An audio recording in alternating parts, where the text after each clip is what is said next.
on the same page when we use these terms, because as I said, we'll use them for the rest of the unit, which is the rest of the trimester. So the first term is this word treaty, right? So a treaty is an agreement between two countries that is a legal document. Now go ahead if you want and pause this and fill in the blanks right now with the words agreement, two countries, and legal document. The reason I put legal document on here is that means that if you don't follow it, technically you're breaking a law. Now, the example treaty that's very important for today's learning is the Treaty of Fort Laramie, which was signed before the Civil War in 1851, and it stated that several Native American tribes, but specifically the Lakota, which is the tribe that Frank Juan is from, the rapper that we listened to earlier this week, that they have control of much of the central part of North America, and the U.S. government promised regular payments to those tribes every year. And the tribes said in exchange for control of big chunks of land, they would allow the U.S. to build forts and build roads, and they wouldn't attack the settlers that were moving, because of course that's why these treaties were signed. The United States kept sending more and more settlers onto the land that Native Americans had controlled for thousands of years. So this treaty said the Lakota, you can have chunks of North Dakota, South Dakota, Nebraska, Wyoming, and Montana, and this is all yours, and we'll pay you for the rest of the land that settlers are going to move on to. And so this treaty is going to have a big impact on the learning that we're doing. But a treaty is just a legal agreement between two countries, and of course that reminds us that Native Americans, each tribe, is their own country, and that's a key idea. Now this term, I know, especially because you've been working on the reservation or you've been working on the Alexei Sherman novel earlier in the year, you understand what a reservation is, the second word here.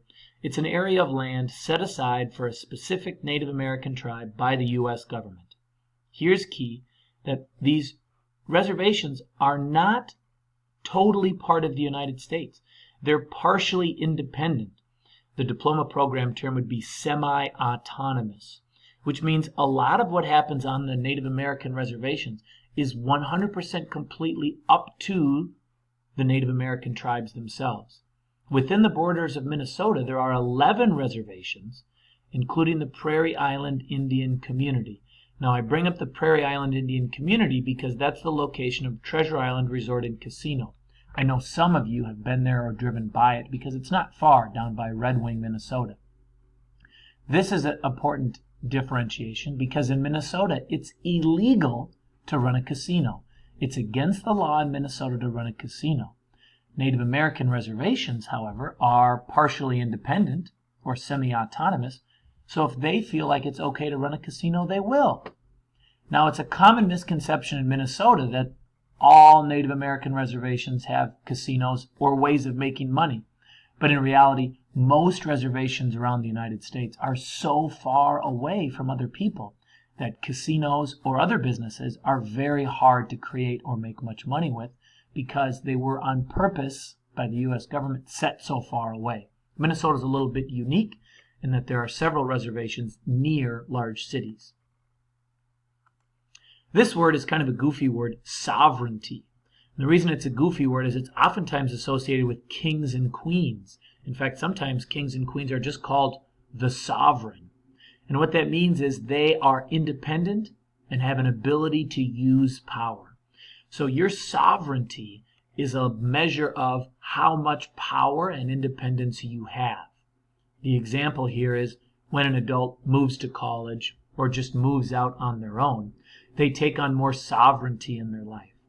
But it's not a very good example because we almost never use the term sovereignty with people unless we're talking about a king or a queen. We're usually talking about countries. Countries have sovereignty or the ability to use power. And of course, the United States is a sovereign or independent country with power. And Native American tribes are independent and have the ability to use power. And then finally, one of the things we want to do this unit is connect what we're learning to the global contexts, which you worked on for sure on your personal project research essay. And one of the global contexts that's super important here is expression of identity or culture, right? So what that means is an action something you do, a tradition, something your group always does, or a display that shows that you're part of a group or an organization. So something that you do that shows you're part of a group. Now, please click on this link and watch the video if you don't read the article about this young boy and the importance of, in many indigenous cultures, many native cultures, men wearing long hair. I think it's a really interesting article. The video is less than a minute, and the article is really interesting. But it's one example of how you show your identity or membership in a culture. Of course, this is a K-pop group, and there are all kinds of ways that K-pop groups express their identity. They're supposed to act a certain way, live a certain way, dance a certain way. And that's an example of how they express their identity or their culture, part of this K-pop group.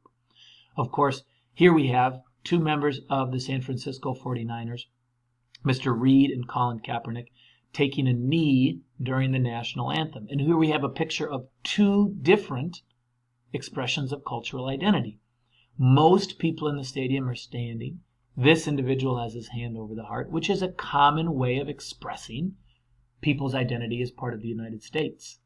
The reason, of course, that these gentlemen and other people have taken a knee during the national anthem is also to express part of their culture and their identity, and namely that they are frustrated with the way that some people are treated by the power structures, such as police, in the United States. Both actions, standing and putting your hand over your heart, or taking a knee, are expressions of an identity or a culture. And in Native American culture, we're going to look at lots of different expressions of identities and cultures. So what you've done now is you've filled in this top section, these 4 key terms. And as you scroll down, you'll see you have some other options on how to continue this assignment. Thanks.